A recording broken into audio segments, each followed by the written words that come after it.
Hello, welcome to Pushing Cardboard. I'm Grant Lindenberg, and it's time for, well, not an unboxing. This will be another unbagging.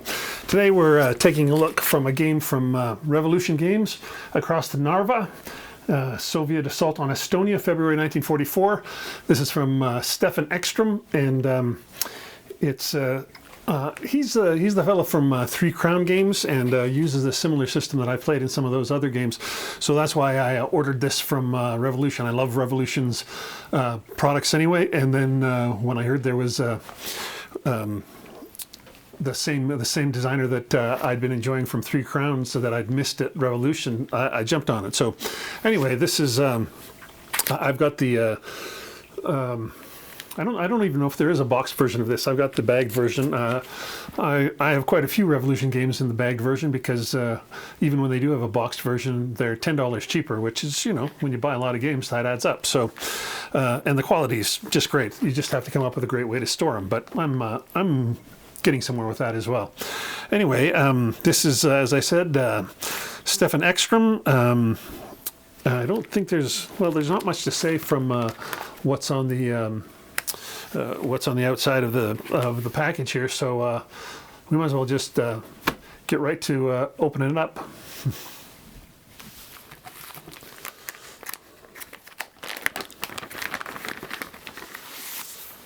Okay. So usually this is these front pages, they maybe have like a player action. Yeah, here we go. We've got a player aid card on the back side of the frontispiece. Kind of just a card that lets you know what all the different what all the markings on the counters, both the units and the information markers are. So that's pretty straightforward. Looks very good. Here's the rules. This is copyright 2018. This is going to look pretty much like your standard Revolution rules, I imagine. Black and white, 2 columns, a decent amount of white space, but not hardly anything in the way of illustrations, which is always a bit of a drag. There's hardly any illustrations at all, but it's it's a 12-page rule book, so it can't be terribly difficult to learn and play, which I wouldn't expect if it's similar to those ones I have from Three Crowns out of Sweden. It has the typical Revolution setup, which I don't like at all. It's similar to the way the gamers do it, where they just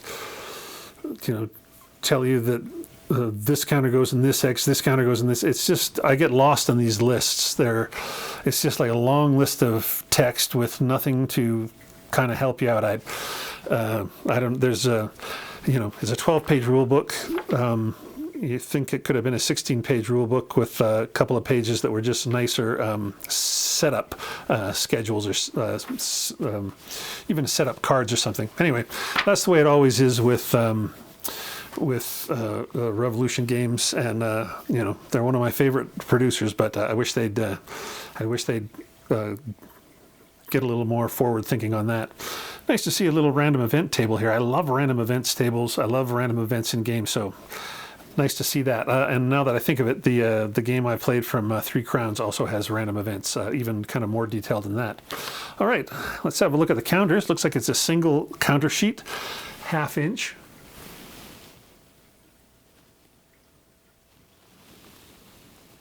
See if we can give you a close-up look here.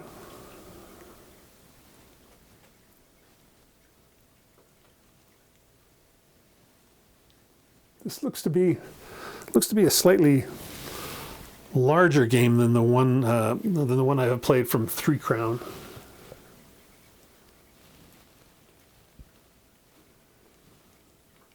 If it is indeed basically the same system, it's a Chitpull system where you where you pull chits. Yeah, these would look like, well, maybe not.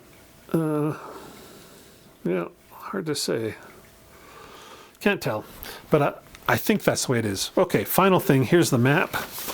I think we're going to have a basic 22 by 34 inch map. Let's see.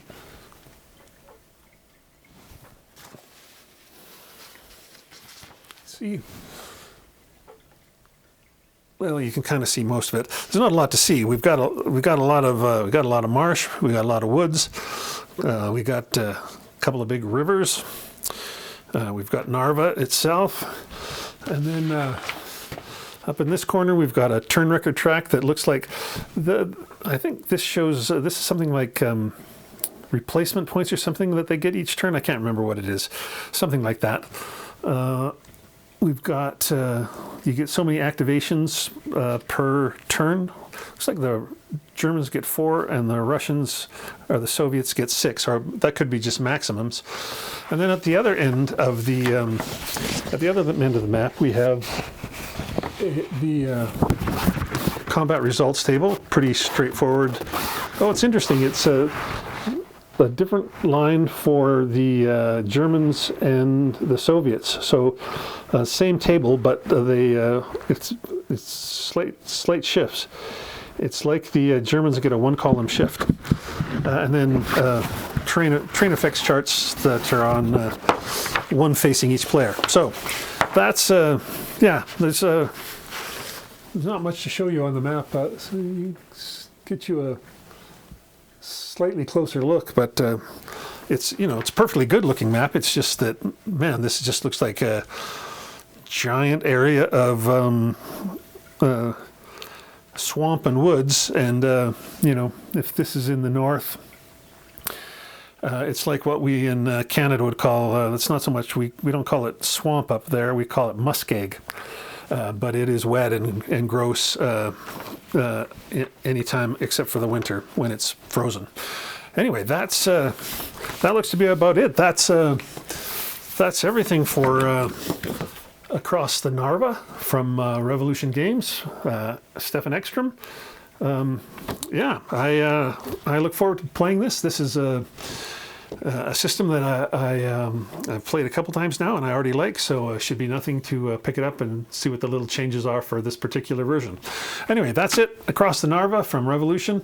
Thanks for watching. I'm Grant Linneberg, and we'll see you next time.